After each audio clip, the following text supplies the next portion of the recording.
Junction, and in today's video I'm going to show you how I built my retaining wall and how I actually painted it as well.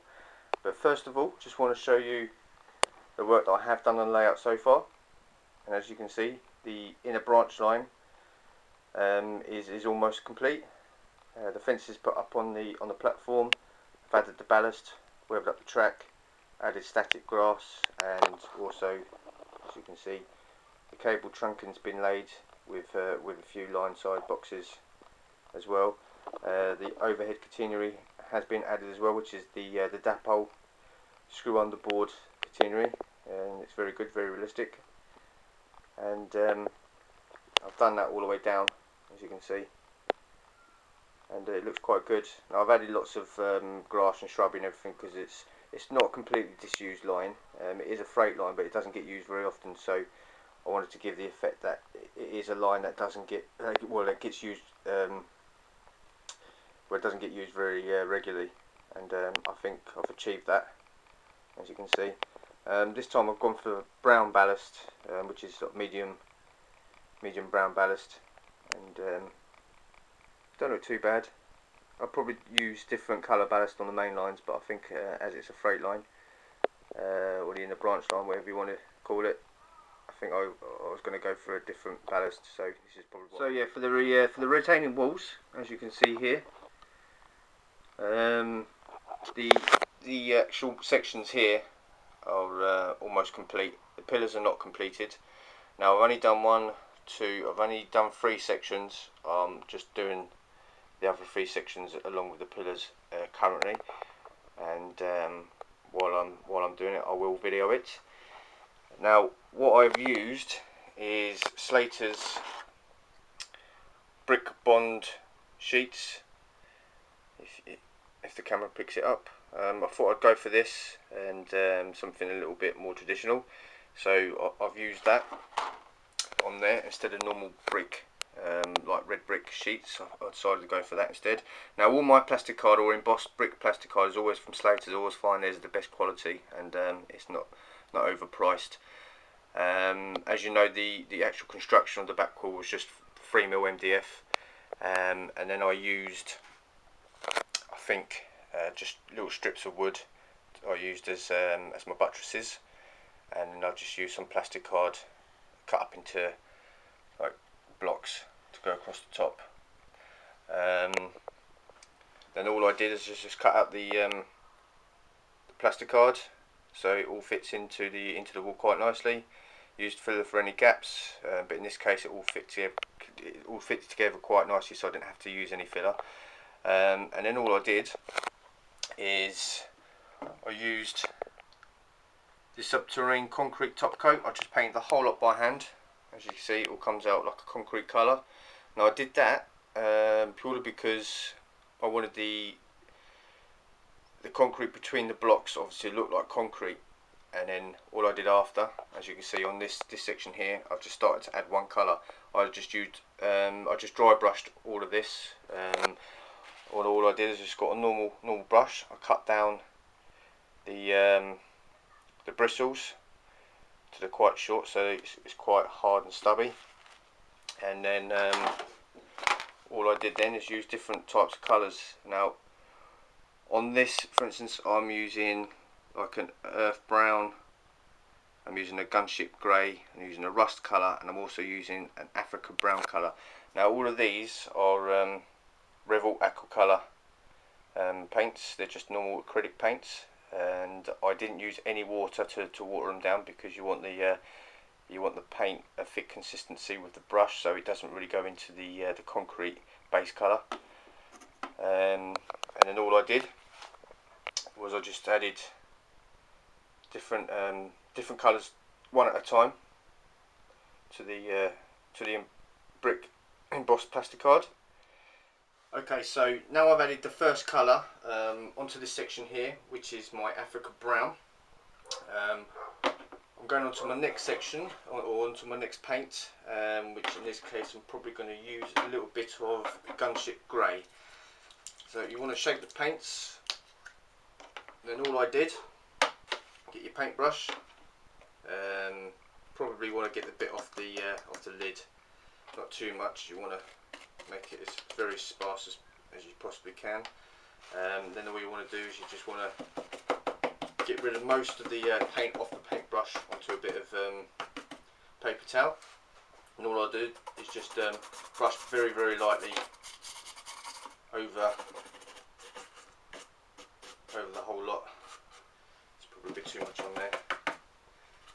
Over the whole wall. Don't want it too much on there. You just want to rub a little bit up into the gaps, into the grooves, run it all along. And you don't want to completely cover the walls with one colour of paint. Now the less paint you've got on the brush the better. As you can see, there's not a lot on there. Okay. Then all you do, get a dry bit of paper towel, and you want to wipe off as much as you can.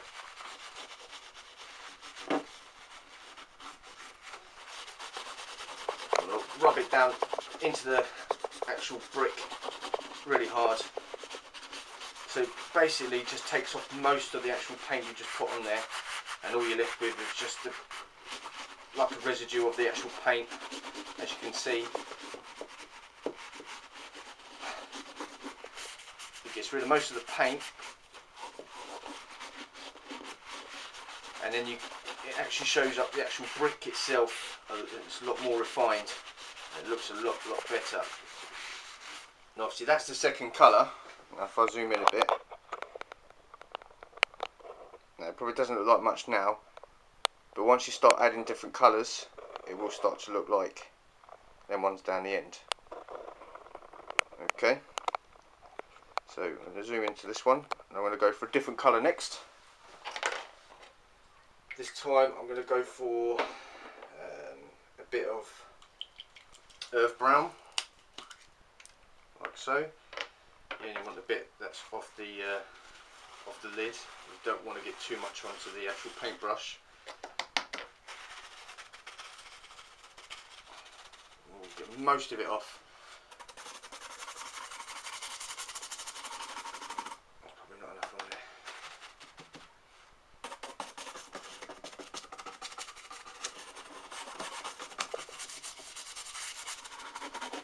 Make sure you get into all the corners as well, across the top, down the bottom.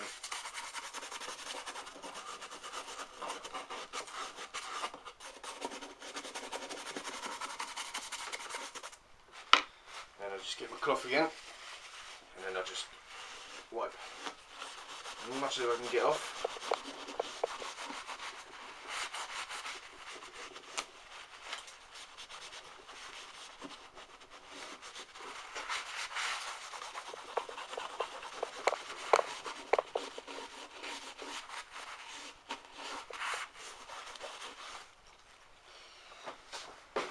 As you can see, it's starting to get the effect now. Now you don't really want to completely cover the actual concrete. You want some of the concrete shining through on the bricks as well, because it gives it an extra added colour, a little bit more depth. And then it's next, I'm going on to the next colour now, which is going to be a rust colour. Now you might need to repeat each colour more than once. You might need to add a little bit more. Just keep adding colours. You want to stick with the same kind of colours. In this case I'm using, I think it's just 5 colours all in all. But you might want to add a few more colours, or the same colour twice, like I have a second coat, until you get to the right kind of colour that you're looking for. In this case I'm looking for a like a browny grey colour, like an old, just to represent an old brick wall. Okay, so my next colour is going to be a rust colour now.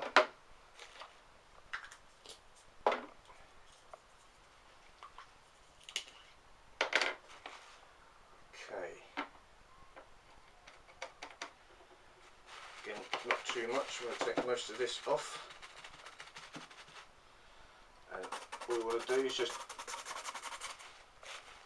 rub it in again sparingly. Make sure you're in the corners.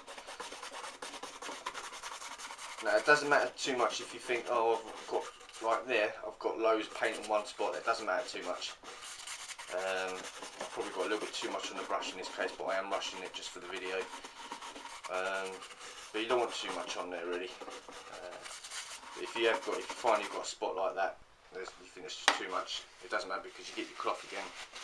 And I'm just using paper towel, and then all you do is you just rub it off, you rub it down, and what it does is it mingles in with the other colour that you've got on there, which is still quite wet. Now, you want to use this cloth as also to rub it into the corners as well, somewhere the paint brush can't really get to. So you're just rubbing it in, like so.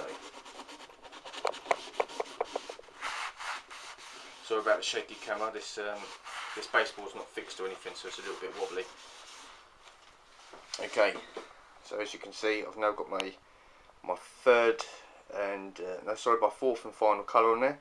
But as you can see, some of the paint still stands out compared to the others. So I'll probably now go back to the first colour I was using and go through all the colours again until I've got the right colour that I'm looking for. Okay, so now all the colours are now on the wall, and I've achieved the colour that I'm looking for, which is like a browny grey colour.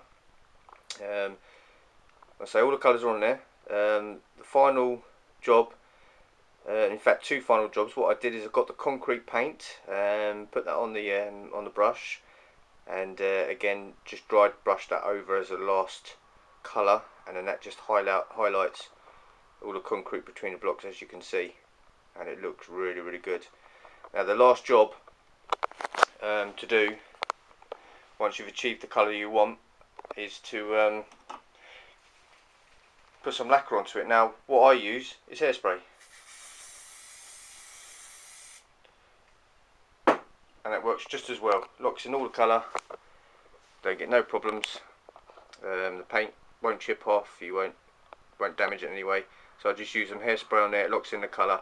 Now that panel I've done there is slightly different to this one here, so I think I'm just going to add a little bit more brown, a little bit more grey, just to hide the concrete behind that little bit more, and they should match up a little bit more. I mean, there's not too much difference, but I'm finding this one, I think I've added a bit too much dark colour, so it comes out a little bit darker.